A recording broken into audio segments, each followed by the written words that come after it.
In 1787, a series of long-lasting territorial disputes between states culminated in a new set of guidelines for a vast swath of North American land. In the process, the debates over the Northwest Ordinance of 1787 brought slavery to the forefront of national political discussion for the first time. In this video, I'll explain why.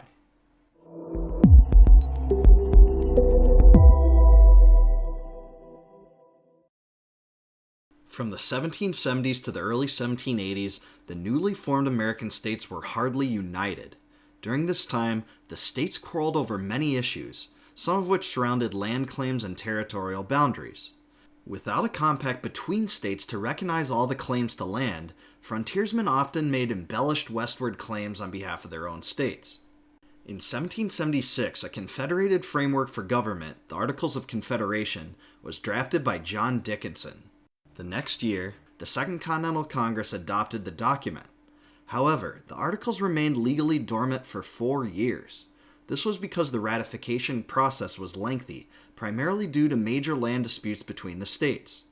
By the end of 1777, 12 states had ratified, but Maryland remained the lone holdout, refusing to enter into a union with Virginia and its radical territorial claims that spanned westward beyond the Ohio River and northward to what is now Canada. By early 1781, however, Virginia's General Assembly agreed to relinquish almost all its westward land claims under the condition that Virginia's proposed state borders would be accepted by the other states and that all states ratify the Articles of Confederation. Without mentioning the lone holdout state specifically, the move was mostly a strategy to convince Maryland to enter the Confederation and set the new framework into motion.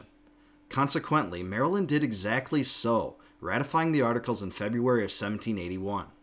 After the Confederation Congress accepted Virginia's cession, tensions remained regarding land claims west of the Ohio River. Both Massachusetts and Connecticut asserted claims to some of Virginia's ceded territory based on their original colonial charters, and bickering between states persisted. By 1783, Congress sought a solution that would be amenable to all states.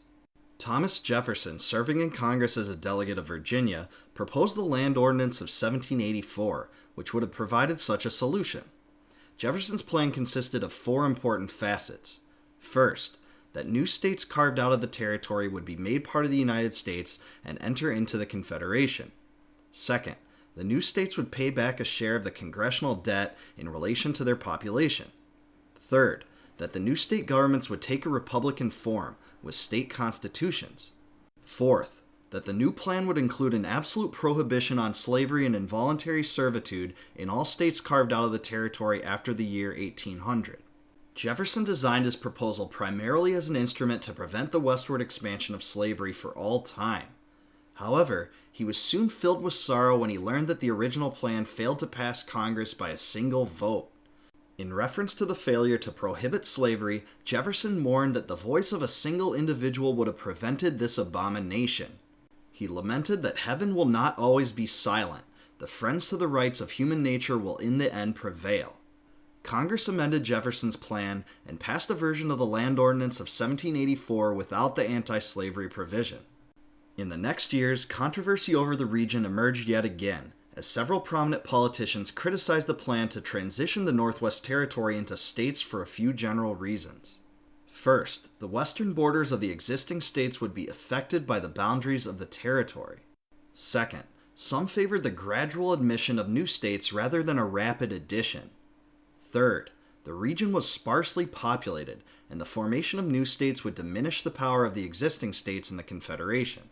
For instance, future President James Monroe, who visited the region in the mid-1780s, wrote that the Northwest Territory will perhaps never contain a sufficient number of inhabitants to entitle them to membership in the Confederacy. Monroe proposed reducing the number of states carved out by the territory. In 1787, delegates of the states debated the formation of a new constitutional framework at the Philadelphia Convention. At the same time, however, a new Northwest Ordinance was adopted by the Confederation Congress. The Northwest Ordinance of 1787 contained a few major provisions. 1. That Congress would perceive voluntary contracts, so long as they were devoid of fraud, as legally binding in the Northwest Territory. 2. that at least 3, but not more than 5 states would be carved out of the territory, and that once a state achieved a population of 60,000 inhabitants, it would enter into the Confederation on equal footing with the original states. 3. That Congress would fund religious establishments and schools in the region.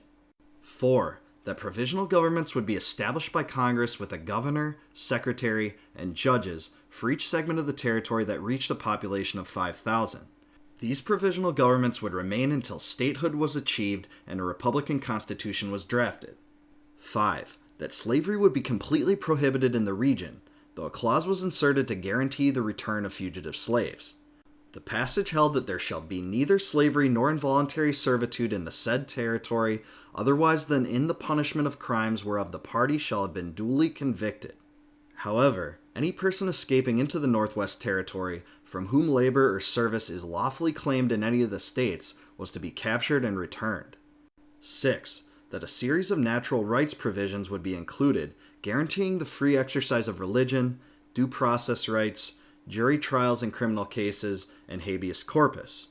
This series of guarantees also prohibited cruel and unusual punishment and interference with private contracts. While many of the states had already adopted Bills of Rights, this series of articles served as a precursor to the Bill of Rights that would be added to the United States Constitution a few years later. By all accounts, the Northwest Ordinance of 1787 was one of the most important acts of the Confederation Congress, and it foreshadowed future North American expansion and the admission of new states in the West. In 1789, shortly after the new government under the Constitution was formed, the first Congress renewed the Northwest Ordinance with slight modifications. In my book, Compact of the Republic, I explained why the year 1787 was one of the most important and defining years in U.S. history, namely because of the Philadelphia Convention. You can pick that up. I'll include a link in the notes below, and in addition, I'll also include links on the best works on the Northwest Ordinance of 1787. Thank you for watching this episode of History in a Nutshell. If you enjoyed this video, please subscribe to my channel and check out my other videos.